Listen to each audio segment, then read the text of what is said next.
etti. Şimdi bildiri sahiplerine soru sormak isteyenler sorabilirler. Evet, soru var mı? Ben Ahmet Bey'e bir cümle, fotonla ilgili, foton. Şimdi Uygurcanın fonetiği, biliyorsunuz Çağatay'dan sonra işte beşük, döşük, teşük, töşük, hatun, kotun bir yuvarlaklaşma var, ilerleyici ama asimilasyon. Burada bir gerileyici durum var, yani fotenken foton olmuş herhalde. Bu Moğolistan'dan tanıdığım öğrencilerim var, onlar da bahsetmişlerdi. Ve katılar İslamiyet konusunda yani. Öyle. Birçok yani, şeyi unutmuşlar mesela sünnet. ama dinlerini değiştirmemişler. Biraz bahseder misiniz? Şöyle ilk şey tabii. Tabii TİKA'lara tarım desteği yapıyor, okul çok güzel destekler yapıyor şu anda. Arkadan devletimiz iyi işler yapıyor. Hatta benim öğrencilerim var çalışan şimdi. Şimdi hoton kelimesinde iki türlü, iki varyant, iki görüş var nereden geldiği konusunda. Birincisi kadın kelimesinden. Hatun'dan geldiğini söylüyorlar. Diğeri hoten getirildiğine dair. Tabii tarım yapmak üzere getirilmişler o bölgeye. Zaman içerisinde izole olduklarından dolayı zannedersem biraz gerileme olmuş ama çok renkli bence biraz halk antropologların ve edebiyatçıların, yani dilci edebiyatçıların çalışması öncelikle daha doğru olur diye düşünüyorum. Özellikle sosyal antropologların içinde. Yani sünnet geleneği varmış mesela, çocuğu evin kapısından atlatıyorlar, o sünnet olmuş sayılmış. Onun gibi yani unutmuşlar. Evet. Şimdi zaman içerisinde. Yani, o Moğolistan'ın şartları çok zor. Bildiği gibi. Öyle şartlarda yaşıyorlar. O bakımdan ilginç ama yani konuşmamda o fotonlar var. Ayrıca yani Moğollaşan Uygurlar, Uygur topluluğunun olduğunu da düşünüyorum. Yani tarihsel anlamda biraz daha derinlere doğru giderek bunu tespit edebiliriz diye zannedersem özellikle Doğu boylarından, çünkü Tula ırmağı doğudan batıya Moğolistan'ı kesiyor. Etrafında yaşayan çok sayıda Türk boyumu olduğunu biliyoruz. Yani böyle değerlendirmek lazım ama Moğolistan 100 sene çalışırsa da bitmez. Buyurun. Evet, Ahmet Bey'den soracağım.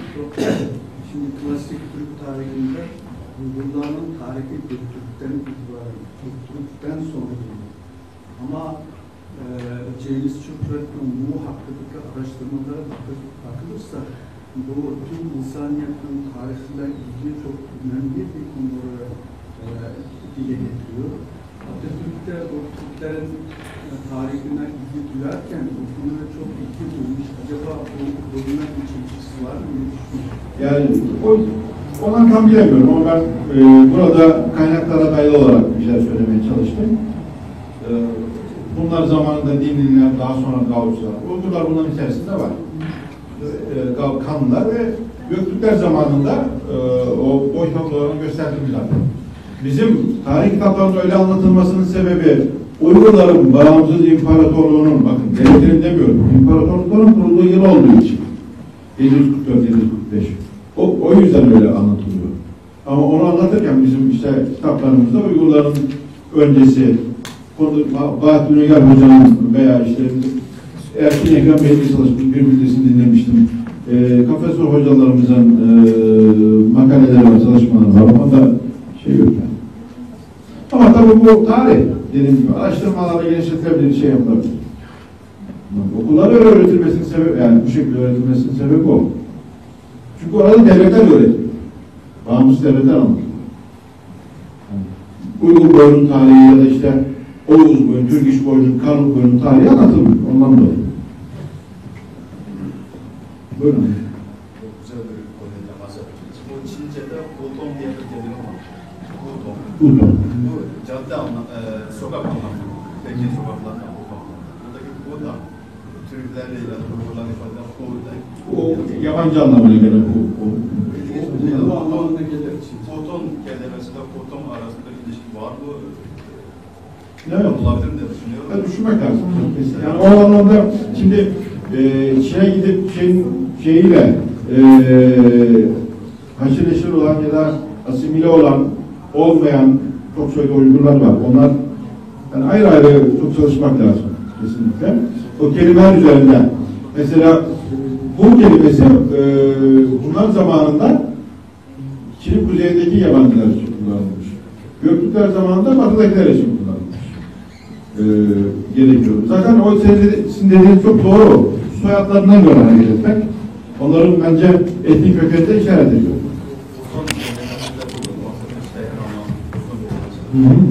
Evet. Tabii. Çalışmak lazım çok şekilde. Çok türlü. Evet. Ben hazır mikrofonu elime almışken Abdülhamit Hoca'ya bir şey söylemek istiyorum. Ben verdim size, çekildim. Estağfurullah. Yok, yok, hayır. Evet. Fatih Sultan Mehmet'in Uygurca fermanı var. Evet. Yani bu çok önemli. Demek ki Timur dönemi, değerli müzelerine falan baktığımız zaman Türklerin Latincesi, lingua francası'nın Latincesi Uygurca. Evet.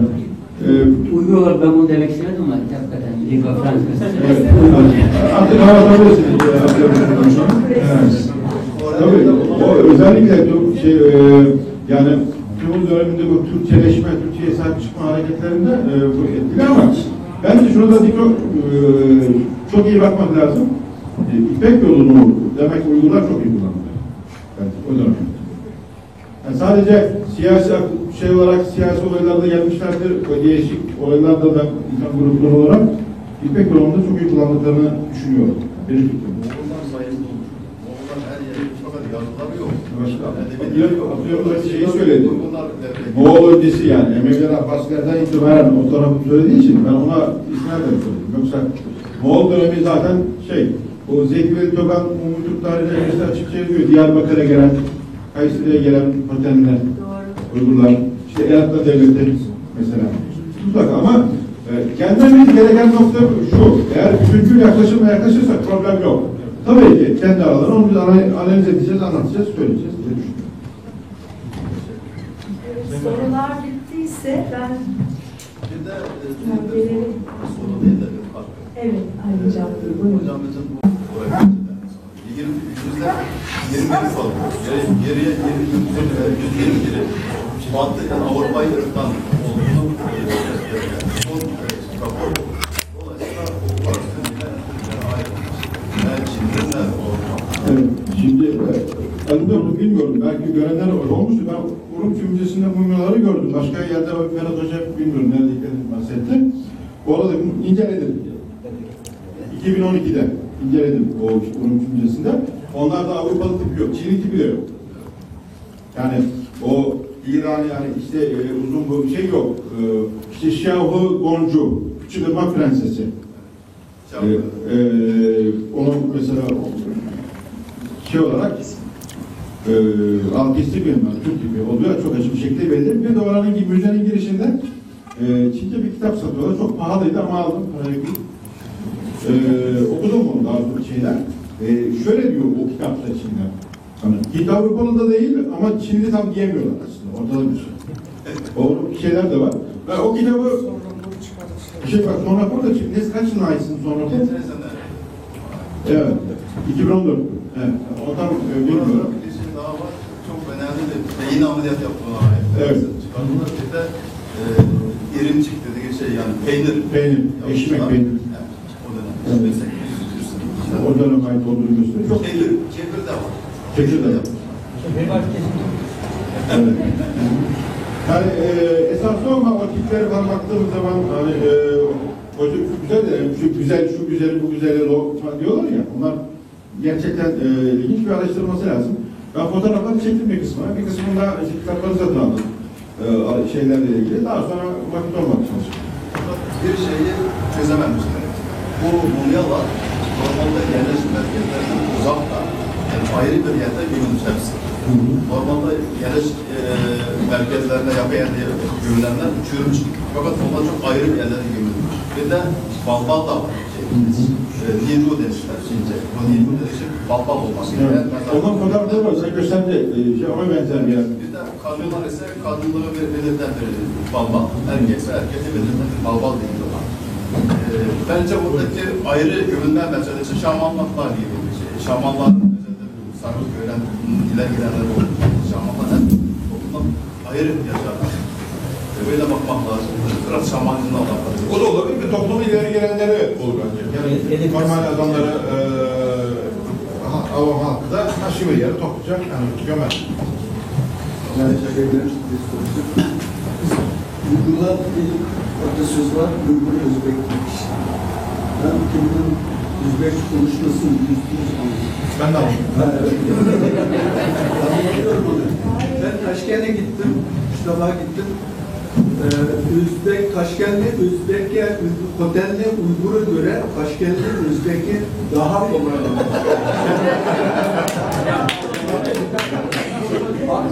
Bakın 1960'ken biz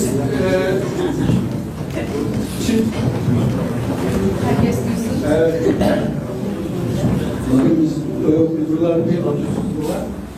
Uygur Özbek bir kişi. Aslında o atasözü zaten Tungan Kıtay bir kişi, Oğuz Tatar bir kişi, bir kişi de yani. Öyle diyor. Aslında onu kısalttık ben Uygur Özbek bir kişi. Şimdi bu Özbekçe konuştuktan Uygur Akademistler bizim Özbekçe konuştuk. Çok sevindim. %100 anladım. Şimdi Taşkent'e birkaç defa gittim. Kotelli Uygur'a göre Taşkentli Özbek'i daha kolay anladığından farkına vardım. Yani gerçekten de araştırdık. Şimdi Facebook'ta araştırmalarda bir konu ortaya çıktı. Özbekler Uygur'dur diye. Ben bunu çok kabul ediyorum. Japonya'ya gitsem bir Özbek hanımla tanıştık. O da ya biz bilmiyorduk. Şimdi biz Özbekler Uygur'muş bunu anladım dedi. Gerçekten acaba siz de böyle düşünüyor musunuz? Kabul ediyor musunuz? Herkes uygun. Ya bu şeyde pek dile getirmedi bir şey var. En sonunda getirdiniz ama o son cümle kaldı aslında. Evet, yok bu gerçek. Biz hepimiz bir atan, bir anadan türemiş kardeşleriz. Ama her bir kardeşin tarihi kökesi farklı. Şöyle diyeyim hocam, Özbek kelimesini etnik bir ad olarak biz 24'ten sonra aldık, 1924'ten sonra. O Özbekistan'daki ahali kendisini Türk diyordu. Şarkı Türkistan'dakiler de Uygur demiyordu 1930'lara kadar. Türk diyordu kendisine. Birisi Harbi Türkistan, öbürü Şarkı Türkistan. Hayır, tartışmalı olmuş. Evet. Yani dil, lingüistik olarak eğer bakarsınız, lingüistik kronoloji olarak biz Özbeklerin ve Uygurlar şu andaki dil olarak ayrılması 18. yüzyılda. 18. yüzyıla kadar aynıdır. Ondan sonra 2-3 tane kelime farklı olabilir şu an. 2-3 tane. Ben bir şey söyleyebilir miyim? Sizin kafanı anlamasınız. Benim bildiğimi söyleyeyim. Özbeklerde 3 grup var. Yani Oğuz grubu, Harizm tarafında, Oğuz'dan tarafında. Ortada Kıpçak grubu, Fergana tarafında, Karluklar'da. Yani dil özelliği şey başka yani. Yani onu merak ediyorsun, ben size söylemiş olayım. Ben öyle biliyorum. 1986'da böyle 80'de böyle imtihan sualında aynen şu şekilde Özbekler Uygur'dan türedi devlet imtihanda ortaya koymuş. Ben yarın getireceğim. Mahkemede olmuyor. Ha? O zaman mahkum kim oluyor? Ama ben tartışsızlık yapıyorum. Yazacakları otelde gittim Özbek kulüplerine onlara şu mühendislere normal yok da biz Vakit takvimine geçiyoruz.